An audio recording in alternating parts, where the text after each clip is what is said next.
Quran. Kalian bangga dengan kostum yang kau pakai pagi hari di hari Senin sebelum masuk ke sekolah SD, baju putih merah.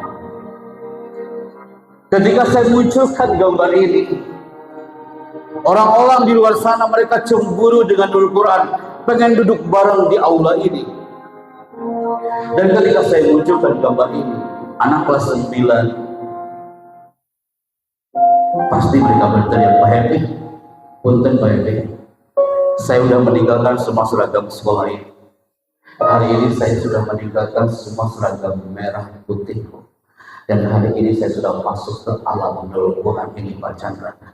Dulu Pak Happy, 3 tahun yang lalu, 6 tahun yang lalu, awal mula kau masuk ke alam Nurul Quran, masihkah kalian ingat di gerbang Nurul Quran, ibu itu pernah mengatakan berbisik kepada telingamu, nah, yang betah di Pondok Indah. Semua yang pernah merasakan alam pesantren pasti pernah mendengar bisikan cinta dari ibunya. Nah, yang betah di Pondok Indah.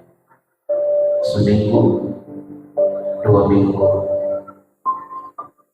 sebulan, 2 bulan, setahun, 2 tahun, sampai akhirnya muncul ada tulisan di sini, haflatul takharruj, prosesi wisuda, yudi wisuda sampai di akhir masa belajarmu di alam perempuan ini. Dan ternyata impian itu terwujud. Anda tahu wisudanya kapan Ustaz? Hari Minggu adalah impian yang akan diwisuda. Tapi ternyata impian itu kadang hampas begitu saja.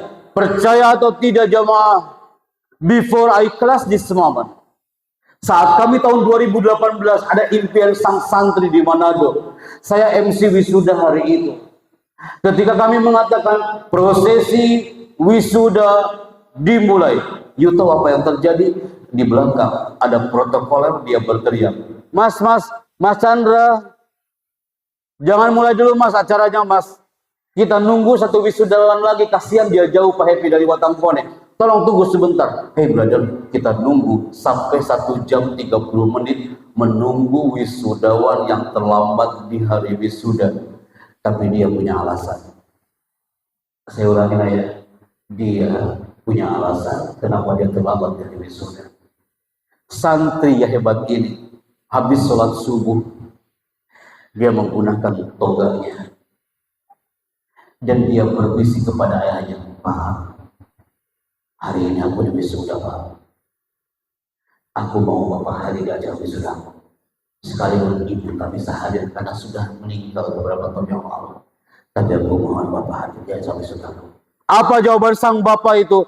Nah, Bapak tak punya uang untuk naik angkutan menuju lokasi kampus ini. Anak itu bilang apa? Saya siap mengantarkan Bapak. Dia santri yang hebat. Habis sholat subuh menggunakan toganya. Dan saat itu dia bawa kursi roda sang ayah. You tahu apa yang terjadi? Dia berani membawa sang ayah di atas kursi roda, berjalan hampir 1 jam 30 menit menelusuri dinginnya tanah Manado menggunakan toga, dan ayah itu menggunakan batik yang sangat sederhana. 1 jam 30 menit tibalah di kampus acara wisuda hari itu. Ini temanya.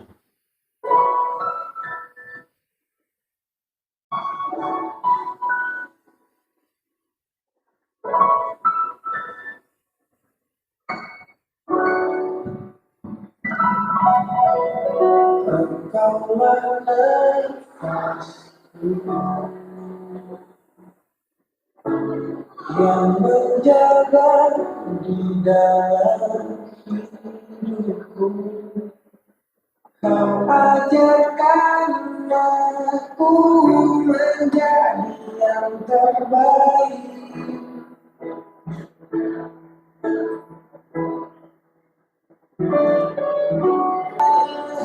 Dia memeluk sang ayah, sujud di kaki sang ayah sebagai impian yang pernah muncul di kampus di Manado hari ini. You bertanya, Pak Happy, kapan itu terjadi? 2018. Apakah dia termasuk orang yang cum laude nilainya? Bukan, kawan. Apakah dia termasuk yang minal mumtazin? Bukan, tapi karakternya yang hebat. Tayangan ini kami bawa 2019 bulan Februari ke kampus UIN Araniri Aceh. 1000 pasang mata berlinang air matanya di kampus hari itu karena melihat ayah yang menggunakan baju batik sederhana tapi cintanya yang istimewa. Dibawa kursi roda 2 jam saking ini hadir sama ayah. Ditayangkan di kampus UIN Araniri Aceh hari itu. You tahu siapa lagi yang Allah gerakan? Ketika Allah sudah menggerakkan, Allah mahal, tak ada kata yang mustahil. Ketika kami tampil dan tayangkan video yang kalian tonton barusan, tiba-tiba Allah menggerakkan seorang putri, anak perempuan kelahiran Lok Semawe. Dia duduk paling tengah, dia angkat tangan. Pak Chandra, sedih hati kami Pak Chandra. Minggu depan kami akan di wisuda. Aku mohon Pak Chandra, impian saya kami satu, Pak Happy kalau bisa jadi MC wisuda di acara wisuda kami, sama seperti Manado. Tapi aku punya impian Pak Happy sama seperti impian anak Manado. Siapa perempuan yang teriak hari itu? Namanya adalah Rina Maharani. Ini anaknya. Dia adalah kelahiran Lok Semawe, ketua badan eksekutif mahasiswa. Dia yang teriak di pertengahan acara. Dia punya impian minggu depan di wisuda dia akan peluk orang tuanya dan memberikan toga terbaiknya untuk sang ayah dan ibu. Tapi lagi-lagi ungkapan sang penyair itu nyata. Penyair Syekh Al-Mutanabbi pernah berkata, ma kullu ma yatamannal mar'u yudrikuhu. Setiap manusia punya mimpi, tapi ingat people, tajril riyah bima la tastahis sufur. Kata Syekh Al-Mutanabbi, wahai Anulul Quran, tajril riyah bima la tastahis sufur. Angin kadang berhembus tidak sesuai dengan keinginan sang nelayan. Dia punya impian, tapi impiannya kandas. Setelah sholat duha, toga sudah dia pakai, tapi Allah berkehendak lain. Wisuda tetap berjalan, tapi dia tak bisa mengikuti acara wisuda. Gara-gara apa? Dia sakit dan Allah mencabut nyawanya. Meninggal dunia 1 jam sebelum acara wisuda. Tajril riyah bima la tastahis sufun. Angin itu, wahai Nurul Quran, kadang berhembus tidak sesuai dengan keinginan sang nelayan. Acara berlanjut itu. Sayap kanan tulisannya selamat dan sukses wisudawan wisudawati.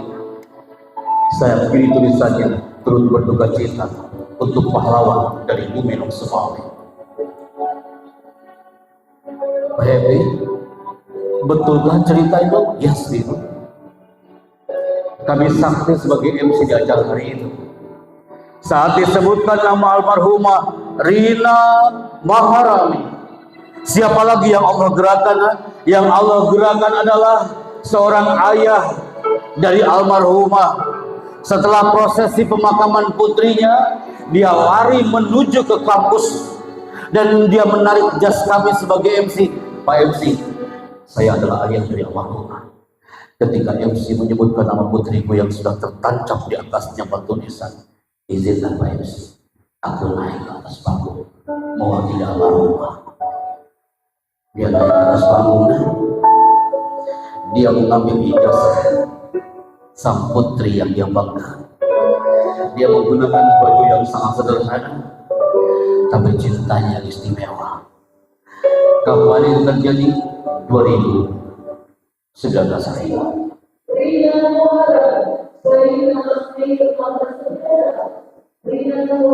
Mau menit lagi, bro? Oke.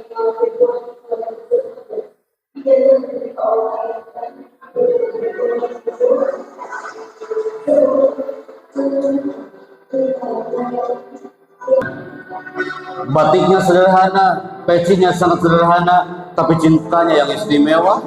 Tanah Lok Semawe hari itu berduka, Biba. Belum, Mbak Vera? Tanah Lok Semawe hari itu berduka, kehilangan impian sang putri dari Tanah Lok Semawe. It's real. 2019 ada kalimat yang indah hari ini. Andaikan hari ini panitia ngasih kejutan buatmu. Hey, Nurul Quran, Ketika kamu ditanya, nah, apa impianmu? Apakah sama impianmu seperti anak ini? Ini seusia anak nurul Quran lah, nak. Dia menuju ke depan, dia mengatakan, Pak Hebi, aku punya impian. Impianku adalah, karena orang tuaku sudah ta'ado, Pak Chandra, saya berasal dari Muara Bungo Jambi. Dan impiannya satu, apa impian anak ini? Ya Allah, haramkan wajah ayahku dan ibuku dari disambar oleh api neraka, dan kurniakan buatnya surga tanpa hisab. Semua punya impian, sama impian adik kita yang satu ini juga. Ya, ada. Ya, itu pasti. Aku lihat mama sama masak di kebun. Anak minum ya, makan ya. Sudah itu cari uang buat kita.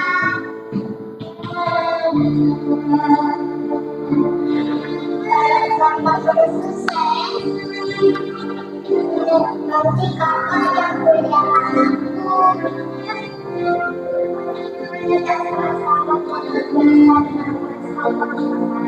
Hai generasi nurul Quran, saatnya hari ini bangkit wahai nurul Quran.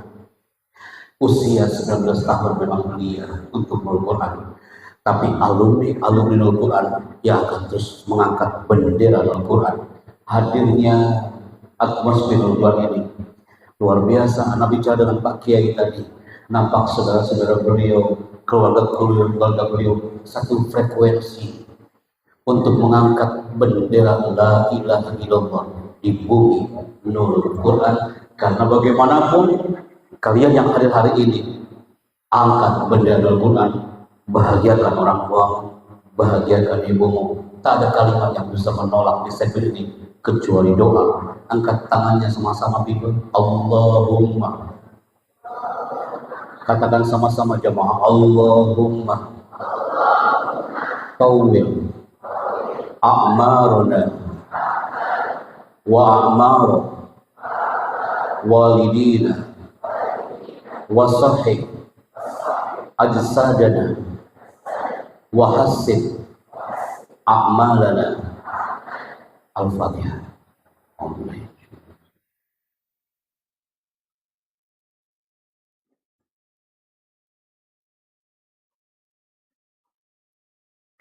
Well dan tepuk tangan untuk nurul Quran.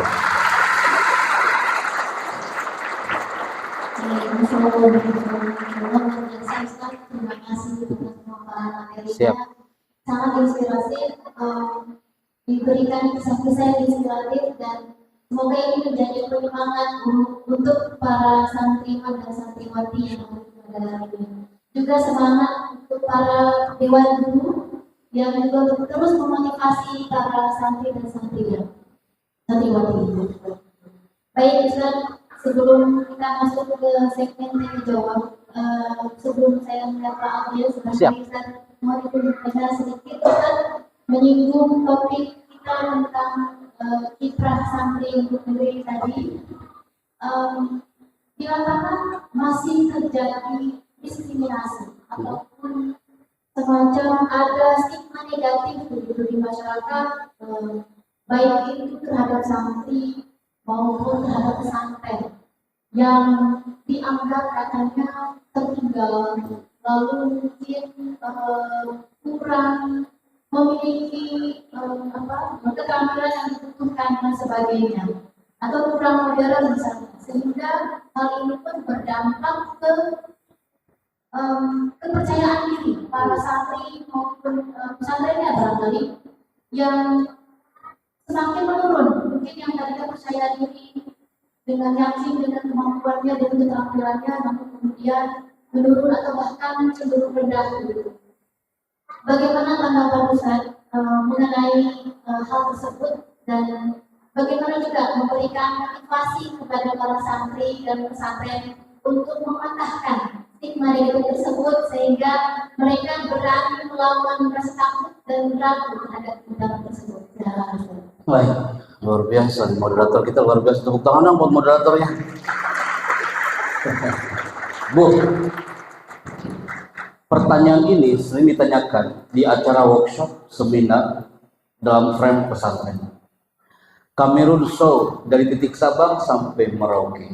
90% masyarakat di Indonesia masih mengira kalau pesantren hanya identik dengan kekumuhan, tertinggal, tidak update. Dan saya benar sakit hati loh dengan kalimat-kalimat itu. Dan ketika kami datang ke zona protokoler negara, kementerian, di situ baru bermunculan. Kami ambil talent dari santri. Kami ambil orang-orang multimedia dari santri.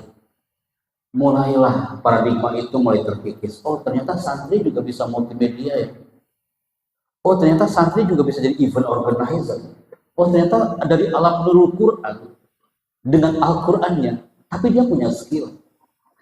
Segmen acara seperti ini, kami melihat Bunda, sorotan mata anak-anak tadi, saya turun ke bawah, yang tadinya low, di 5 menit awal kami datang ya, ditemani Ustaz Zaki.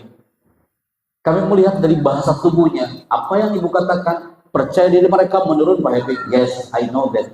Kami masuk, nampak dari sorotan mata, itu ya, bahasa tubuh.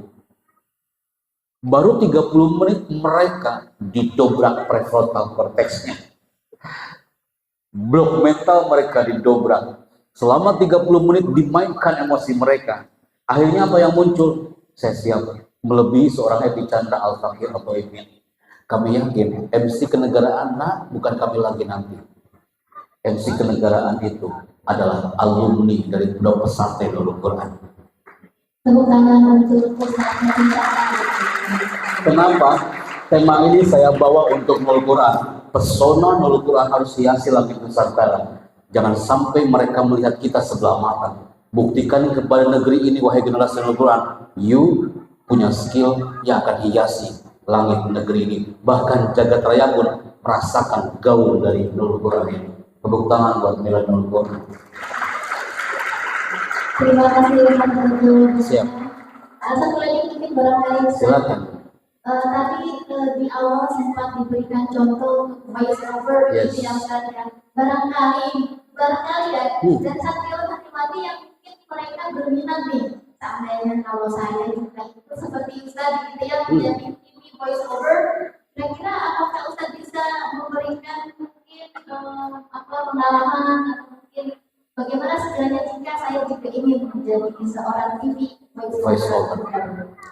Kak, sangat terbuka lebar untuk santri yang dia punya talent di ranah voice over. Karena voice over identik dengan orang-orang multimedia SMK gitu kayak. Padahal sebenarnya santri bisa jadi voice over. Ana bicara hari ini tentang voice over, punten, afwan, tak ada maksud menjauhkan diri. Tapi ada seruan positif. Santri juga bisa jadi VO. Bisa jadi ini di antara sekian mata ini dia punya cita-cita ke situ loh, Bu. Tapi mereka mungkin belum show di depan kita. Ahlan wa sahlan. Kalau you ingin menjadi voice over, penghafal Al-Quran dari voice over. Hey, di sana sekali you baca kartu Al-Quran direkam, you adalah voice over di situ. Ahlan wa sahlan. Justru harus dibuktikan kalau santri pun bisa berkiprah di ranah begini. Baik, terima kasih. Semoga santriwati yang juga bercita-cita menjadi voice over. Berarti modalnya sebetulnya suara ya Ustaz ya. Adakah modal yang lain untuk itu Ustaz? Ada yang bilang gini, Pak Happy, saya itu di pesantren tahfidz. Terus saya kata guru saya, Pak Happy, kalau saya menghafal Quran suara saya cempreng. Jadi kayaknya saya kalau jadi voice over gak cocok Pak Happy, karena suara saya cempreng. Saya bilang vokal hanya 3%. Yang 97% adalah bagaimana meracik vokal itu biar ngena kepada audiens. Kecuali dalam tilawah kayak abang kita tadi, Masya Allah, Mumtaz Tilawah, Mumtaz, saya suka banget tilawahnya. Beliau mengolah vokal, how to-nya dia dapatkan, akhirnya ngena ke jamaah. Jadi vokal hanya sekian persen. Hari Rabu di Sentul, Bu, pagi-pagi itu ada materi public speaking diperuntukkan bagi orang-orang cempreng. Nama grup WA-nya Public Speaking for Cempreng Community. Rame banget di situ ya. Tapi lama-lama diasah, jadi vokalnya. Jadi vokal itu hanya sekian persen. Banyak orang nggak pede gara-gara vokal. Oke? Terima kasih Ustaz. Tepuk tangan sekali lagi untuk Ustaz. Baik, Bapak Ibu hadirin sekalian, santriwan santriwati.